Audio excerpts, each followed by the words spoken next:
আল্লাহ আমার রব, এই রবি আমার সব। দামে দামে তুন মনে তারি অনুভব। তোমার দুনিয়াতে আমি যেদিকে তাকাই, অথই নিয়ামতে ডুবে আছি সবাই। পাক পাখালির গানে শুনি তসবি কলরব, তসবি কলরব। আল্লাহ আমার রব, এই রবি আমার সব। আসসালামু আলাইকুম, আলহামদুলিল্লাহ, আসসালাতু ওয়াসসালাম আলা রাসূলিল্লাহ। প্রিয় দর্শক, আপনারা যারা দেশে আছেন প্রবাসে, সবাইকে জানাই মাহে রমজানের শুভেচ্ছা। শুরু হলো অ্যান্টিবায় আয়োজিত এবং লাভ হলো নিবেদিত পবিত্র মাহে রমজান উপলক্ষে বিশেষ আয়োজন আপনার জিজ্ঞাসা। আপনাদের সাথে আছি আমি জয়নুল আবেদিন আজাদ। আর আপনাদের মনে জাগা প্রশ্নের জিজ্ঞাসার সরাসরি জবাব দিচ্ছেন বিশিষ্ট আলেম ডক্টর মোহাম্মদ সাইফুল্লাহ। আসসালামু আলাইকুম ওয়া রাহমাতুল্লাহি ওয়া বারাকাতুহু। প্রিয় দর্শক, আমাদের আজকের প্রাসঙ্গিক আলোচনার বিষয় তারাবি নামাজ। চলুন তাহলে জিজ্ঞাসার আলোকিত ভুবনে আমরা প্রশ্ন নিচ্ছি। আসসালামু আলাইকুম। প্রিয় দর্শক, পরিচয় দিয়ে প্রশ্ন করুন। আসসালামু আলাইকুম, শুভ বিকাল। আমি সাভার থেকে মোহাম্মদ ইফতেখার আলম টুটুল ছিলাম। জি যে আমার প্রশ্ন হচ্ছে দুটা। আমার সকালবেলা রোজা থাকা অবস্থায় অনেক সময় দাঁত ব্রাশ করি টুথপেস্ট দিয়ে, যেহেতু টুথপেস্ট মিষ্টি জাতীয়, এতে কি আমার রোজা কি ভঙ্গ হয়ে যাবে কিনা, এটা একটু জানতে চাচ্ছিলাম। জি আর আমার দ্বিতীয় প্রশ্ন হচ্ছে, অনেকে বলে পৃথিবী একদিন ধ্বংস হবে, মানুষের সারাটা জীবন পৃথিবীতে থাকবে না, একমাত্র কি শয়তান থাকবে। শয়তান কি পৃথিবীতে থেকেই যাবে, এটা একটু জানতে চাচ্ছিলাম। ও কি অমর হয়ে থাকবে, এটা একটু জানতে চাচ্ছিলাম। শয়তান না? জি জি জি, ও কি অমর হয়ে থাকবে নাকি তারও মৃত্যু হবে? ধন্যবাদ আপনাকে, আপনি খুবই সুন্দর প্রশ্ন করেছেন। তবে আপনার কাছে আমার একটি প্রশ্ন আছে। আপনি শুভ বিকেল বলছেন, শুভ শব্দ ভালো, বিকেলও ভালো, কিন্তু রমজানে আমরা যারা মুসলিম, আমাদের তো একটি সংস্কৃতি আছে, আমরা তো ইবাদত করি। আপনি আমাদেরকে সালাম দিতে কুণ্ঠাবোধ কেন করছেন? আমরা তো আপনাদেরকে দারাজ কণ্ঠে সালাম দিয়ে থাকি। অনুরোধ রইবে, আপনি সালাম দিলে শুভেচ্ছা শুধু নয়, তার চেয়ে অনেক বেশি কিছু বলা হয়ে যায়, এই বিষয়টি অনুধাবন করবেন। আপনার প্রশ্নে আমরা যাচ্ছি। উনি বলছেন যে রোজায় যদি দাঁত ব্রাশ করেন টুথপেস্ট দিয়ে, এটা কি কোনো সমস্যা হবে? না, এতে সিয়ামের ক্ষতি হবে না। আলেমদের মধ্যে টুথপেস্ট ব্যবহার করলে এটা কি মাকরুহ হবে কিনা একদল উলামায়ে কেরাম এ নিয়ে ইখতিলাফ করেছেন, কিন্তু বিশুদ্ধ বক্তব্য হচ্ছে এতে মাকরুহ হবে না, মাকরুহ হবে না। কতক উলামায়ে কেরাম বা কিছু উলামায়ে কেরাম বলেছেন যে এটা মাকরুহ হবে, যেহেতু এর মধ্যে একটা স্বাদ আছে, এই স্বাদটুকু জিহ্বার সাথে লাগলে অবশ্যই অনুধাবন করা হয়, তাই এই কারণে তারা এটাকে মাকরুহ বলেছেন। তো কোনো সন্দেহ নেই, যদি কোনো বন্ধু মানে সিয়ামের আগেই তিনি সাহরি করার পরে তিনি সুন্দর করে, হ্যাঁ সুযোগ রয়েছে, তিনি ব্রাশ করে নেন, তাহলে আর মানে রোজা রেখে দিনের বেলায় টুথপেস্ট ব্যবহার করে ব্রাশ করার প্রয়োজন নেই, শুধু নর্মাল আপনি ব্রাশ করলেই যথেষ্ট হয়ে যাবে। সুতরাং এই কাজে যেহেতু পরহেজ করার মতো সুযোগ আছে, উত্তম হচ্ছে, কোনো সন্দেহ নেই এখানে পরহেজ করা বা টুথপেস্ট সিয়ামরত অবস্থায় ব্যবহার না করা, যেহেতু আলেমদের এই মাসআলার মধ্যে ইজতিহাদিগত দিক থেকে দ্বিমত রয়েছে। তো কেউ যদি করে ফেলে, অনেক আলেম তো বলেন যে সিয়াম নষ্ট হবে না। জি, সিয়াম নষ্ট হবে না, তবে পরহেজ করতে পারলে সেটি তো সব দিক থেকে ভালো। জি, উনি আরেকটি প্রশ্ন করেছেন। উনি জেনেছেন যে পৃথিবীতে একদিন ধ্বংস হয়ে যাবে, কিন্তু শয়তান ধ্বংস হবে না। ওনার প্রশ্ন, তাহলে কি শয়তান অমর? ধন্যবাদ। এবার কি পৃথিবী ধ্বংস হয়ে যাওয়ার অর্থ হচ্ছে পৃথিবী ধ্বংস হবে, শয়তানও ধ্বংস হয়ে যাবে? শয়তানকে কিয়ামত পর্যন্ত অবকাশ দেওয়া হয়েছে। কিয়ামতের আগে শয়তানকেও মৃত্যু দেওয়া হবে, শয়তানকেও মৃত্যু দেওয়া হবে, এবং শয়তানের সেই মৃত্যু কোন ধরনের হবে সেটা আল্লাহ সুবহানাহু ওয়া তাআলা সবচেয়ে ভালো জানেন। তবে মৃত্যু প্রত্যেকের জন্য অবধারিত।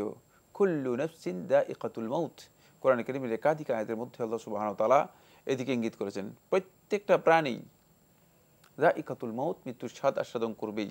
সুতরাং প্রত্যেকের জন্য নির্ধারিত আজল রয়েছে, লিকুল্লিন আজালুম মুসাম্মা, প্রত্যেকের জন্য, সব কিছুর জন্য আজালুন মুসাম্মা, নির্ধারিত সময় রয়েছে, মৃত্যুর মানে ক্ষণ টাইম নির্ধারণ করা আছে। সুতরাং শয়তান অমর নয়, এ বক্তব্য শুদ্ধ নয়। আমরা জানলাম। প্রিয় দর্শক, প্রশ্ন নিচ্ছি। আসসালামু আলাইকুম। পরিচয় দিয়ে প্রশ্ন করুন। জি, আসসালামু আলাইকুম। ওয়ালাইকুম আসসালাম। জি, আমি আইনুল বলছি নিকুঞ্জ থেকে। জি ওয়ালাইকুম আসসালাম। জি, আমি একটু জাকাতের বিষয়ে একটু কথা বলতে জি চাইছিলাম। বলুন। জি, জাকাত ব্যবসার ক্ষেত্রে জাকাতের যে সিস্টেম, এটা যদি কেউ ধার নিয়ে যদি বিজনেস করে, তাহলে এই ধারের টাকা জাকাতটা যার কাছ থেকে ধার নেওয়া হয়েছে সেই জাকাতের টাকা কি সে দিবে, না যে বিজনেস করতেছে সেই টাকাটা দিবে? ধন্যবাদ আপনাকে। জি, আরেকটা একটু প্রশ্ন ছিল। জি বলুন বলুন। জি, মানে ডিপিএস এর ক্ষেত্রে যে টাকাটা জমানো হয় প্রতি মাসে, সেই টাকার মানে এটা জায়গাটা কিভাবে হবে? ডিপিএস কি মেয়াদ ভিত্তিক রাখা হয় 3 বছর 5 বছর এইভাবে? হ্যাঁ হ্যাঁ, 5 বছর মেয়াদি, 10 বছর মেয়াদি। জি জি ধন্যবাদ আপনাকে।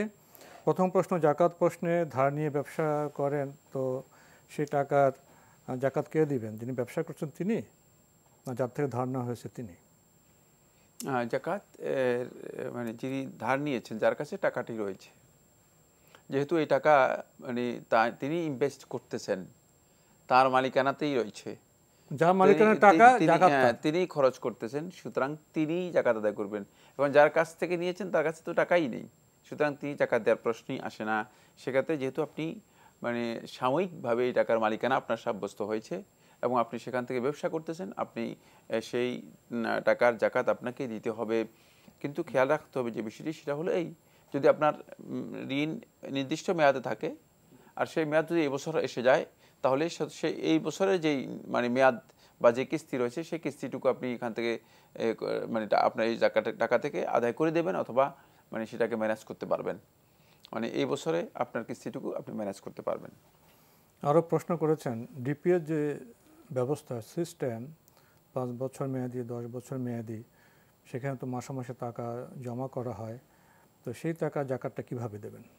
না, ওই টাকার আপনার জাকাত হবে যখন আপনার ওই মেয়াদ উত্তীর্ণ হবে এবং টাকা আপনার লিকুইড ফরম্যাটে আসবে, যখন আপনার টাকা আপনার মানে পরিপূর্ণ টাকা এবং এর প্রফিট যেটা রয়েছে, লাভ রয়েছে, লভ্যাংশ সহ যখন একসাথে আসবে, তখন আপনি পরিপূর্ণরূপে পুরোটা জাকাত আদায় করবেন। আমরা জানলাম। প্রিয় দর্শক, প্রশ্ন নিচ্ছি। আসসালামু আলাইকুম, পরিচয় দিয়ে প্রশ্ন করুন। হ্যালো। জি, আমরা আপনাকে শুনতে পাচ্ছি, পরিচয় দিয়ে প্রশ্ন করুন। জি, আসসালামু আলাইকুম। ওয়ালাইকুম আসসালাম।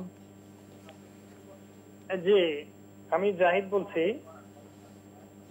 বলুন বলুন। আমার একটা প্রশ্ন ছিল। বলুন, করে ফেলুন প্রশ্ন। জি, যেহেতু এখন করোনা ভাইরাসের ব্যাপারে আমরা মসজিদে গিয়ে তারাবির নামাজ বা অন্যান্য নামাজ আদায় করতে পারছি না। জি, প্রশ্নটি কি? তো এখন আমরা বাসাতে যদি তারাবির নামাজ, বাসায় যে সদস্যরা আছেন। জি, ধন্যবাদ আপনাকে। আপনার প্রশ্নটা আমরা পেয়েছি। এই বিষয়ে আছেন, এখন আমি শেষ করি একটু। তো আমাদের নামাজ পড়াবেন হচ্ছে দুজন 15 বছরের নিচে আর কি, কম বয়সী। তো তাদের পেছনে আমাদের নামাজ কি হবে নাকি তারাবির নামাজ? ধন্যবাদ আপনাকে। জি, পেয়েছেন তো প্রশ্ন? প্রশ্ন পেয়েছি। এভাবে বলেছেন যে তাদের তারাবির সালাত আদায় করবে 15 বছর বয়সের নিচে 2জন কম বয়সী ছেলে, এদের পেছনে তারাবির সালাত হবে কিনা? হ্যাঁ, তারাবির সালাত হয়ে যাবে। এদের যে বয়স রয়েছে, এই বয়সে তারা সকল প্রকার সালাতের ইমামতি করতে পারবে। আল্লাহ রাসূল সাল্লাল্লাহু আলাইহি ওয়াসাল্লাম থেকে সহিহ হাদিস দ্বারা প্রমাণিত হয়েছে। আমরা জানলাম খুবই গুরুত্বপূর্ণ বিষয়ে। প্রিয় দর্শক, প্রশ্ন নিচ্ছি। আসসালামু আলাইকুম, পরিচয় দিয়ে প্রশ্ন করুন। হ্যালো। জি, আমরা আপনাকে শুনতে পাচ্ছি, পরিচয় দিয়ে প্রশ্ন করুন। আসসালামু আলাইকুম, আমি মরিয়ম আক্তার বলছি। আমার দুটো প্রশ্ন আছে। জি বলুন।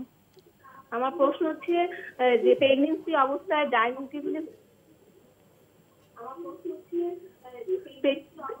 ডাইনিং টেবিলে বসে নামাজ পড়া যাবে কিনা, মানে চেয়ারে বসে ডাইনিং টেবিলে সিজদা দেওয়া যাবে কিনা, আর হচ্ছে নামাজের সময় কফ আসলে মানে ওটা কি করব, আর হচ্ছে নামাজের সময় কফ আসলে মানে ওটা কি করব। আপনার প্রথম প্রশ্নটি কি প্রেগন্যান্সি অবস্থায়? হ্যাঁ, প্রেগন্যান্সি অবস্থায়। জি, ধন্যবাদ আপনাকে। আপনার প্রশ্ন দুটো আমরা পেয়েছি। প্রথম প্রশ্ন তো, যখন সন্তান সম্ভব তিনি কি চেয়ারে বসে নামাজ পড়তে পারবেন? কেন চেয়ারে বসবেন? তিনি কি সিজদা করতে অসুবিধা? সেটা ক্লিয়ার করতে হবে তো, কি প্রশ্ন কারণে তো সেটাই মনে হচ্ছে। না, আন্দাজ করে কোনো বক্তব্য দেওয়া উচিত নয়। মানে প্রত্যেকটা বক্তব্য ক্লিয়ার করতে হবে যে কী কারণে তিনি চেয়ারে বসে সালাত আদায় করবেন। যদি এমন কোনো ওজোর থাকে যে ওজোরের কারণে তিনি সিজদা করতে পারবেন না, তাহলে তার জন্য জায়েজ হবে। সুতরাং এই প্রশ্নগুলো আসলে খুব স্পষ্ট হওয়া উচিত। সেটা হলো যে আপনারা বলবেন যে মানে কী কারণে তিনি মানে কী সমস্যা তার, তিনি মানে আমরা ইচ্ছা করলাম যে একটু খারাপ লাগতেছে, আমি চেয়ারে বসে সালাত আদায় করলাম, ব্যাপারটা তো এমন না। প্রেগন্যান্সি অবস্থায় যদি ওনার অসুবিধা হয়, সমস্যা হলে, ওজর থাকলে উনি চেয়ারে বসে নামাজ পড়তে পারবেন, সালাত আদায় করতে পারবেন, কিন্তু সেটা ক্লিয়ার হতে হবে। জি। আরেকটি প্রশ্ন, নামাজের সময় যদি কফ চলে আসে কি করবেন? নামাজের সময় যদি কফ চলে আসে তাহলে তিনি, যদি তার কাছে টিস্যু থাকে, মানে পকেট থেকে টিস্যু নিয়ে তিনি সেটা টিস্যুতে রেখে দিতে পারেন, আর অথবা কফ গিলে ফেলতে পারেন, দুইটাই তার জন্য জায়েজ রয়েছে। কিন্তু তিনি সেই থুতু মানে পশ্চিম দিকে অথবা কেবলার দিকে সেটা ফেলবেন না। আল্লাহ আমার রব, এই রবি আমার সব। আল্লাহ আমার রব, এই রবি আমার সব। আমাদের আজকের প্রাসঙ্গিক আলোচনার বিষয় তারাবি নামাজ। তারাবিহ সালাত অত্যন্ত গুরুত্বপূর্ণ একটি ইবাদত। আমরা জানি ফরজ যে ইবাদতগুলো রয়েছে আল্লাহ রাব্বুল আলামিনের কাছে এগুলো সবচেয়ে শ্রেষ্ঠ ইবাদত। কিন্তু তারাবিহ সালাত এটি ফরজ নয়, সুন্নাত বা সুন্নতে মুআক্কাদা বা তাতাওয়ু, নফল অতিরিক্ত। কিন্তু তারপরেও মানে এর স্ট্যাটাস আল্লাহ রাসূল সাল্লাল্লাহু আলাইহি ওয়াসাল্লাম সাহাবাদের দিক থেকে ফরজ যে ইবাদতগুলো রয়েছে সেগুলোর পর্যায়ে উল্লেখ করেছেন। আমরা দেখি আবু হুরায়রা রাদিয়াল্লাহু আনহু বর্ণিত সহিহ বুখারী এবং মুসলিম হাদিসের মধ্যে রাসূলুল্লাহ সাল্লাল্লাহু আলাইহি ওয়াসাল্লাম বলেছেন, মান সামা রমাদান ঈমানান ওয়া ইহতিসাবান গুফিরা লাহু মা তাকাদ্দামা মিন যামবিহি। যে রমাদান মাসে সিয়াম পালন করলো ঈমান এবং ইহতিসাবের সাথে, গুফিরা লাহু মা তাকাদ্দামা মিন যামবিহি, তার পূর্ববর্তী যত গুনাহ আছে সবগুলো ক্ষমা করে দেওয়া হবে। তার পরপরই আল্লাহ রাসূল সাল্লাল্লাহু আলাইহি ওয়াসাল্লাম বলেন, মান কামা রমাদান ঈমানান ওয়া ইহতিসাবা, যে রমাদান মাসে কিয়াম করলো, অর্থাৎ তারাবিহ সালাত আদায় করলো, গুফিরা লাহু মা তাকাদ্দামা মিন যামবিহি, তার পূর্ববর্তী যত গুনাহ আছে সবগুলো ক্ষমা করে দেওয়া হবে। তাহলে বোঝা গিয়েছে ফরজ ইবাদত সিয়াম এর মর্যাদার সমপর্যায়ে মর্যাদা বহন করে থাকে তারাবিহ সালাত। তাই আমরা এক্ষেত্রে যথাসম্ভব চেষ্টা করব, যাদের সামর্থ্য রয়েছে, কোনো ধরনের সমস্যা নেই এবং সুযোগ আছে, তারা যেন তারাবিহ সালাতে গুরুত্ব দেই এবং গুরুত্ব দিয়ে আদায় করে থাকি। অধিকাংশ ওলামায়ে কেরামের মতে তারাবিহ সালাত সুন্নতে মুআক্কাদা, মানে যে সমস্ত সুন্নাতের ব্যাপারে তাকিদ দেওয়া হয়েছে। যদিও হানাফি মাযহাবের ওলামায়ে কেরামগণ, পরবর্তী যুগের ওলামায়ে কেরামগণ সুন্নতে মুআক্কাদা বলেছেন, কিন্তু মুতাকাদ্দিমিন ওলামায়ে কেরামগণ তারাবিহ সালাতকে সুন্নতে মুআক্কাদা বা সুনানুল হুদা এর মধ্যে অন্তর্ভুক্ত করেননি। যাই হোক, সুন্নতে মুআক্কাদা হওয়ার কারণে এর গুরুত্ব অপরিসীম। তবে এখানে একটি বিষয় আমি দৃষ্টি আকর্ষণ করবো, সেটা হচ্ছে এই, আমাদের কাছে এই প্রশ্ন বারবার আসে, অনেকে মনে করে থাকেন যে মানে তারাবিহের সালাতের সাথে রমাদানের সিয়ামের একটা সম্পর্ক রয়েছে। তো তিনি মনে করে থাকেন যে আমি যদি তারাবিহ সালাত আদায় করতে না পারলাম তাহলে আমার রোজাই হবে না। এই কথা শুদ্ধ নয়। তারাবিহ সালাত একটি পৃথক স্বতন্ত্র ইবাদত, আর রমাদান মাসের সিয়াম একটি পৃথক স্বতন্ত্র ইবাদত, দুটি আলাদা ইবাদত। সুতরাং কেউ যদি তারাবিহ সালাত আদায় করতে না পারেন, তিনি রমাদানের সিয়াম পালন করতে কোনো ধরনের অসুবিধা নেই। এক্ষেত্রে তার রমাদান মাসে যে সিয়াম রয়েছে এর ফজিলত থেকে তিনি বঞ্চিত হবেন না। এখানে আমরা তারাবিহ সালাতের জন্য আল্লাহ নবী সাল্লাল্লাহু আলাইহি ওয়াসাল্লামের তারাবিহ শব্দটি রাসূলুল্লাহ সাল্লাল্লাহু আলাইহি ওয়াসাল্লামের সরাসরি হাদিসের মধ্যে আসেনি। হাদিসের মধ্যে যে শব্দটি ব্যবহার করা হয়েছে সেটি হচ্ছে কিয়াম রমাদান, রমাদানের কিয়াম, অর্থাৎ রমাদান মাসে জেগে রাত্রে নফল সালাত আদায় করা, এটাকেই কিয়াম রমাদান বলা হয়ে থাকে।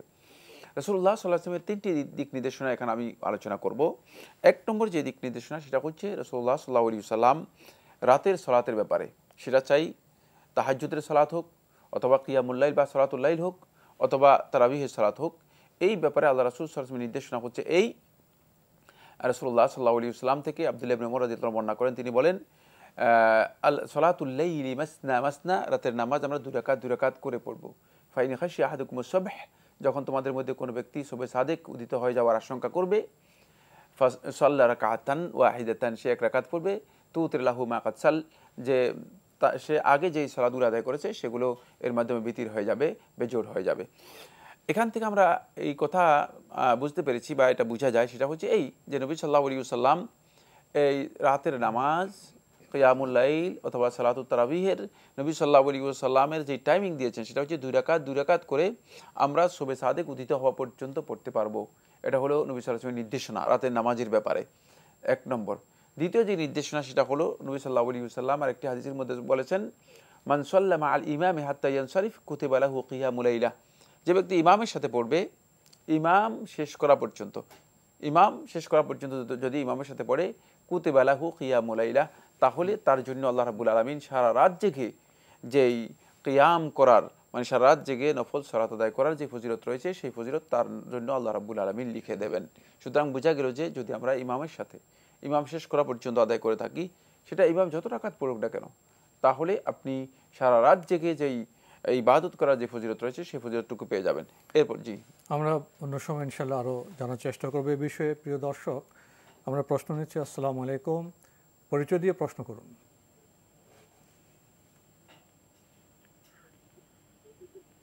আসসালামু আলাইকুম। ওয়ালাইকুম আসসালাম। আমি লেলিন বলছি মিরপুর থেকে। জি বলুন।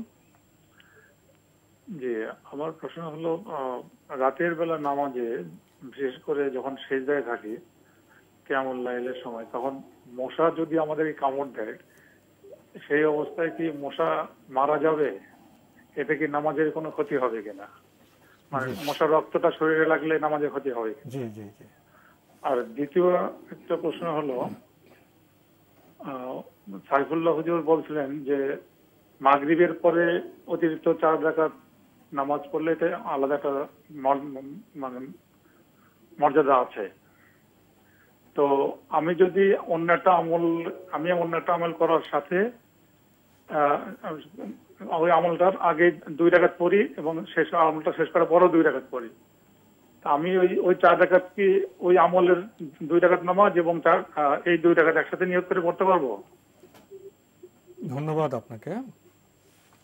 প্রথমে আপনি প্রশ্ন করেছেন রাতে নামাজের সময়, সিজদার সময় যদি মশা কামড় দেয়, যে মারেন গায়ে, সেই রক্ত লাগে, তাতে নামাজে কোনো ক্ষতি হবে না। রাতে সালাতের মধ্যে যদি মশা গায়ের উপর আসে, মশা মারাও যায়, যেহেতু মশা মুজি কষ্ট দেয়, সুতরাং যে কোনো কষ্ট দেয় এই ধরনের প্রাণীকে হত্যা করা অথবা এই প্রাণীকে সরিয়ে দেওয়া, এটা জায়েজ রয়েছে সালাতের মধ্যে, সালাতরত অবস্থায় জায়েজ রয়েছে।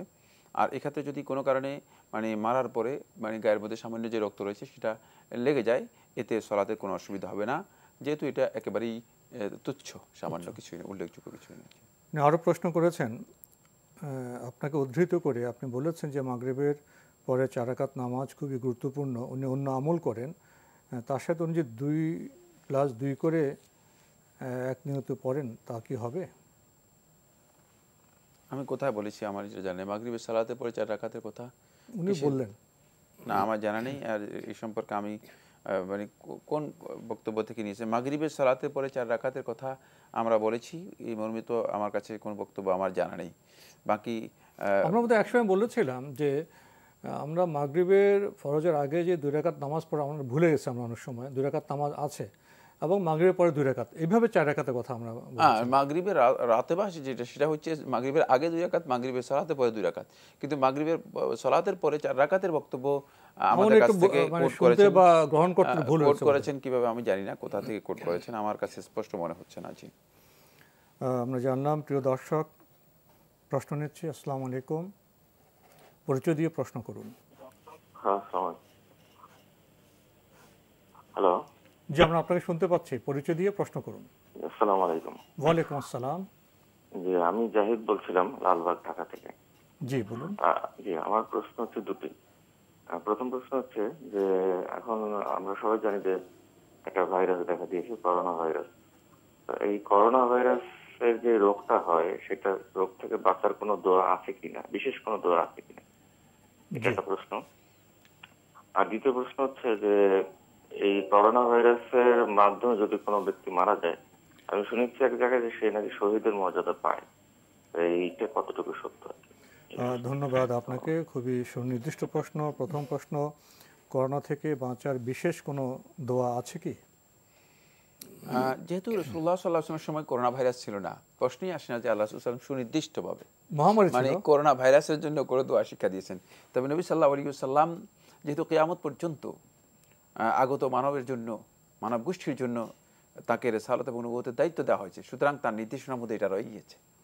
এখানে আল্লাহ নবী সাল্লাল্লাহু আলাইহি ওয়াসাল্লামের নির্দেশনা রয়ে গিয়েছে। সেক্ষেত্রে রাসূলুল্লাহ সাল্লাল্লাহু আলাইহি ওয়াসাল্লামের কাছ থেকে একাধিক মানে দোয়া সাব্যস্ত হয়েছে। তোর মধ্যে এই দোয়াটি সবচেয়ে বেশি প্রসিদ্ধ, যেটা আমরা সবাই জানি, ইতিমধ্যে ভাইরাল হয়েছে ফেসবুকের মধ্যেও। আল্লাহুম্মা ইন্নী আউযুবিকা মিনাল বারসি ওয়াল জুনুনি ওয়াল জুযামি ওয়া মিন সাইয়্যিল আসকাম ওয়া মিন সাইয়্যিল আসকাম। শিশুরাও এটা মুখস্থ করে ফেলেছে ইতিমধ্যে। এটা বেশি বেশি করে আল্লাহর বান্দাগণ দোয়া করবে এবং আল্লাহ রাব্বুল আলামিনের কাছে ইস্তেগফার করবে। ওনার দ্বিতীয় প্রশ্ন হলো, উনি শুনেছেন করোনায় কেউ যদি ইন্তিকাল করেন তাহলে তিনি শহীদের মর্যাদা পাবেন, এমন বক্তব্য কি সঠিক? এক্ষেত্রে মানে এই বক্তব্যটি রাসূলুল্লাহ সাল্লাল্লাহু আলাইহি ওয়াসাল্লামের একটি হাদিসের উপর নির্ভর করে বলা হচ্ছে। সেটা হলো তাউনের ব্যাপারে। আল্লাহ নবী সাল্লাল্লাহু আলাইহি ওয়াসাল্লাম বলেছেন, ওয়াল মাতউনু শাহীদুন ওয়াল মাবতুনু শাহীদুন, এই মর্মে সহিহ হাদিস সাব্যস্ত হয়েছে। আর রাসূল সাল্লাল্লাহু আলাইহি ওয়াসাল্লাম আরেকটি হাদিসের মধ্যে বলেছেন, আত-তাউনু ফি উম্মতি শাহাদাহ, যে আমার উম্মতের মধ্যে তাউনটা শাহাদাতের মর্যাদা বহন করবে। তাউন বলতে এই হাদিসের ব্যাখ্যার মধ্যে ওলামায়ে কেরাম, একদল ওলামায়ে কেরাম প্লেগ রোগকে বুঝিয়েছেন, আরেকদল ওলামায়ে কেরাম হচ্ছে কমন যত মহামারী আছে সবগুলোকে এখানে বোঝানো হয়েছে। তাই ভাইরাস একটা বড় ধরনের মহামারী জাতীয়, সেই কারণে এক্ষেত্রে একদল ওলামায়ে কেরামের বক্তব্য হচ্ছে বর্তমান যুগের যে এক্ষেত্রে শহীদের মর্যাদা পাবে। কিন্তু শহীদের মর্যাদা পাওয়ার জন্য মৌলিক যে শর্তগুলো রয়েছে সেটা জানতে হবে। মৌলিক প্রথমে দুটি শর্ত অপরিহার্য আল্লাহর বান্দাদের আল্লাহ রাব্বুল আলামিনের কাছে ইবাদত, ঈমান সবগুলো গ্রহণযোগ্য হওয়ার জন্য। এক নম্বর হচ্ছে তার পরিপূর্ণরূপে ঈমান থাকতে হবে, মানে সে সত্যিকার মুমিন হতে হবে। দ্বিতীয় নম্বর যে বিষয়টা সেটা হচ্ছে ঈমান বিনষ্টকারী কোনো কাজের সাথে সম্পৃক্ত থাকতে পারবে না।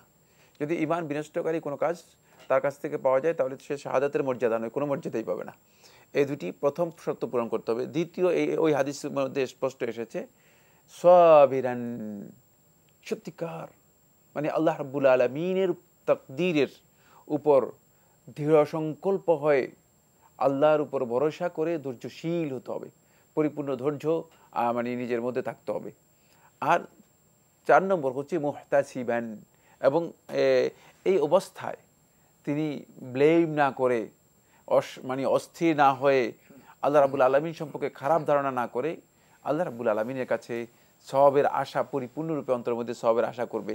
এই 4টি শর্ত যার পূরণ হবে তিনি শাহাদাতের মর্যাদা পাবেন। আল্লাহ রাসূল সাল্লাল্লাহু আলাইহি ওয়াসাল্লামের হাদিসের যেই বক্তব্যগুলো রয়েছে সবগুলো একসাথ করলে এটা আমরা উপলব্ধি করতে পারি। এখানে আরেকটি বিষয় এসে যায়, মূলত শহীদ তো আমরা তাদেরকে বলি যিনি ইসলামের জন্য সম্মুখ সমরে যিনি যুদ্ধ করে ইন্তেকাল করেন, তিনি তো প্রকৃত শহীদ। তাদের যে শহীদ আর এখানে শহীদের মর্যাদা, দুটোর মধ্যে কোনো পার্থক্য আছে? তাহলে মানে শহীদের মর্যাদা বললাম কিছু না, বিশাল পার্থক্য রয়েছে, বুঝলেন? একটা হচ্ছে মানে চাল আর একটা চালের মতো, এক কথা নয়। তার মানে যারা যুদ্ধক্ষেত্রে শহীদ আর শহীদের মর্যাদা, জি, প্রাণ দেন তারা তা তো অবশ্যই প্রকৃত শহীদ, আর এনারা শহীদের মর্যাদা পেতে পারেন। তো একটু পার্থক্য আছে, আমরা উপলব্ধি করলাম। প্রিয় দর্শক, প্রশ্ন নিচ্ছি। আসসালামু আলাইকুম, পরিচয় দিয়ে প্রশ্ন করুন।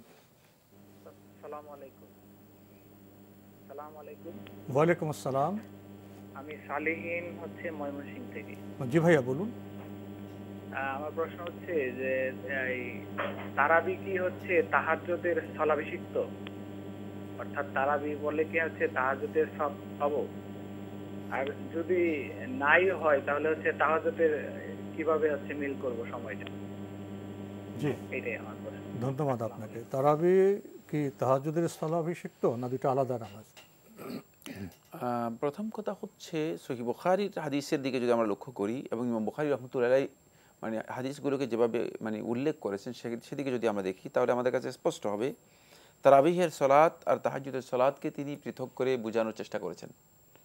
যদিও তিনি কথা বলেন না যে দুটি ভিন্ন, কিন্তু চেষ্টা করেছেন যেটা মানে তার উপস্থাপনা থেকে, প্রেজেন্টেশন থেকে, বা তিনি যেভাবে মানে বর্ণনা করেছেন সে বর্ণনা থেকে এটা বোঝা যাচ্ছে যে তারাবিহের সালাত আর তাহাজ্জুদের সালাতকে আলাদা করে বোঝানোর জন্য চেষ্টা করেছেন। এটাই জুমহুর ওলামায়ে কেরামের বক্তব্য। কিন্তু এই তারাবিহের সালাত, তাহাজ্জুদের সালাত অথবা কিয়ামুল লাইল, এই সবটার একটা কমন নাম, সেটা হচ্ছে সালাতুল লাইল, রাতের নামাজ। এটা সবটা একই সালাত, রাতের নামাজের মধ্যে অন্তর্ভুক্ত। আর হুকুমের দিক থেকে এগুলো সবগুলো একই হুকুম বহন করে, এগুলো নফল বা সুন্নাহ। এই হুকুমের দিক থেকে এগুলোর সব একই হুকুম রয়েছে। এই ক্ষেত্রে যদি কেউ নিয়মিত তিনি সালাতুল লাইল আদায় করে থাকেন, মানে তার আগে থেকেই তাহাজ্জুদের সালাতের অভ্যাস রয়েছে, তাহলে তিনি শেষ রাত্রে যখন জাগবেন তিনি সালাতুল লাইল কন্টিনিউ করবেন। যেহেতু তার ওই আমলটুকু মুদাওয়ামা করা, এটা কন্টিনিউ করা, নিয়মিত আদায় করা, এটা তার জন্য অতি অতি উত্তম। এটা আল্লাহ তাআলার কাছে সবচেয়ে প্রিয় আমল। তাই এই কাজটা তিনি মুদাওয়ামা করবেন যদি সন্ধ্যা রাত্রে তিনি তারাবিহের সালাত আদায় করে থাকেন। আর এক্ষেত্রে তার জন্য জায়েজ রয়েছে সেটা হলো এই, তিনি এটা শেষ রাত্রে আদায় করতে পারেন, যেটা ওমর ইবনে খাত্তাব রাদিয়াল্লাহু তাআলা করতেন। মানে সহিহ হাদিস দ্বারা প্রমাণিত হয়েছে ওমর ইবনে খাত্তাব রাদিয়াল্লাহু তাআলা সন্ধ্যা রাত্রে আদায় করতেন না, তিনি শেষ রাত্রে আদায় করতেন। আর আবু বকর রাদিয়াল্লাহু তাআলা সন্ধ্যা রাত্রে আদায় করতেন, এই মর্মে বর্ণনা রয়েছে। সুতরাং সন্ধ্যা রাত্রে যদি কেউ আদায় করে থাকেন, আর যারা নিয়মিত যাদের অভ্যাস হচ্ছে তারা মানে তাহাজ্জুদের সালাত আদায় করতেন, সেই ক্ষেত্রে তারা যখন ঘুম থেকে জাগবেন তখন তাহাজ্জুদের ওই সালাতটুকু তারা কন্টিনিউ করবেন, এটি তাদের জন্য উত্তম। সন্ধ্যা রাত্রে সালাতটা তাদের শুধুমাত্র কিয়ামে রমাদান হিসেবে বিবেচিত হবে। আরেকটি কথা খুব গুরুত্বপূর্ণ, সেটা হচ্ছে এই তাহাজ্জুদের টাইমিংটা হচ্ছে আপনি যখন ঘুম থেকে জাগবেন তখনই হচ্ছে আপনার তাহাজ্জুদের সময়। সুতরাং ঘুম থেকে জাগার পরে আপনি সালাত আদায় করলেই সেটা সালাতুত তাহাজ্জুদ হিসেবে বিবেচিত হবে। পবিত্র রমজানের তো এই সুযোগটা খুবই সহজ। জি, সন্ধ্যা রাতে তারাবি পড়লেন আর সেরিকেতে উঠে তখন তাহাজ্জুদ পড়লেন, তখন আদায় করতে আবার পারবেন। নফল নামাজে তো এখানে কোনো প্রতিবন্ধকতা নেই। জি, আল্লাহ আমার রব, এই রবি আমার সব। আল্লাহ আমার রব, এই রবি আমার সব। তারাবি নামাজ প্রসঙ্গে আজকের প্রাসঙ্গিক আলোচনায় একটি বিষয় রয়ে যায়, যারা নিয়মিত আগে তারাবি পড়তেন তারা এখন যদি বাসায় পরিবার নিয়ে তারা জামাত করেন, তারা কি তাহলে মসজিদে গিয়ে নামাজ পড়ার যে স্বভাব সেটা কি পাবেন? না, যেহেতু রাতের নামাজ এবং নফল নামাজ এর উত্তমই হচ্ছে মূলত বাসায় আদায় করা, সুতরাং তারা মসজিদে গিয়ে সালাত আদায় করা যে ফজিলত রয়েছে এই ফজিলত থেকে কম পাবেন এর প্রশ্নই আসে না।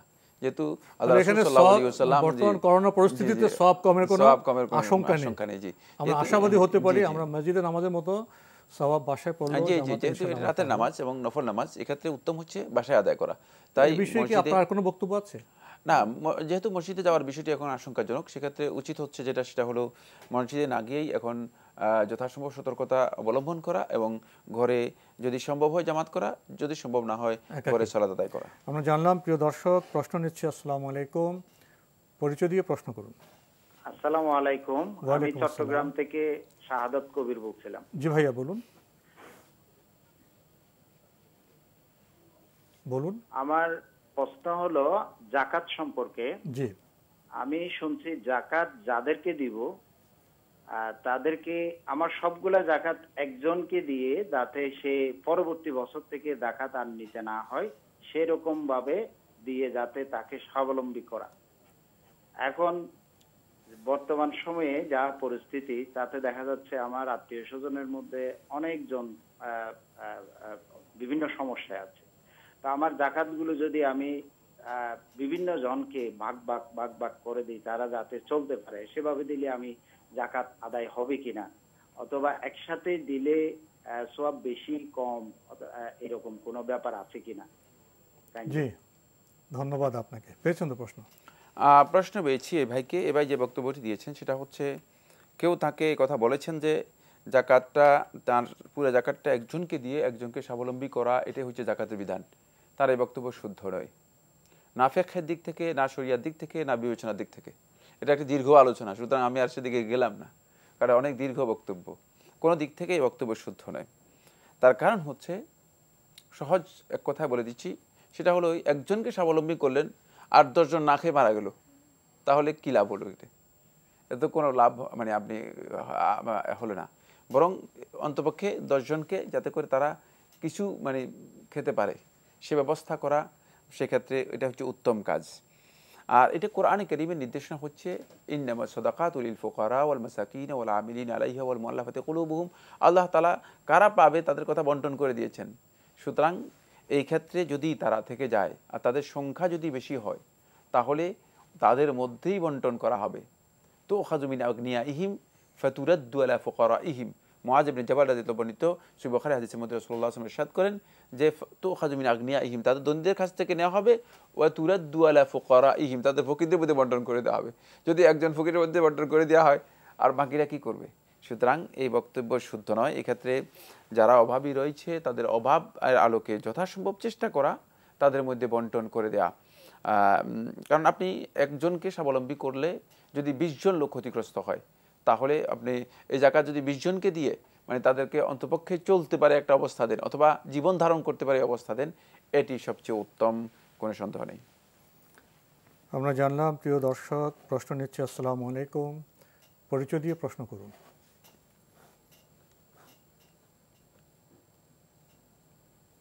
লাইনে আছেন?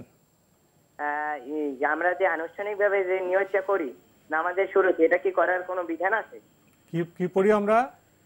ওই যে আনুষ্ঠানিকভাবে যে নিয়তটা করি নামাজের প্রথমে। নিয়ত। হ্যাঁ। আর দ্বিতীয় প্রশ্ন হচ্ছে যে তারাবির রাকাত 8 রাকাত পড়লে কি কোনো বিধান লঙ্ঘন হবে? ধন্যবাদ আপনাকে। উনি যেটা বলছেন যে নিয়ত আনুষ্ঠানিকভাবে যেটা আমরা ভাষা দিয়ে প্রকাশ করি, এটা কি ঠিক আছে?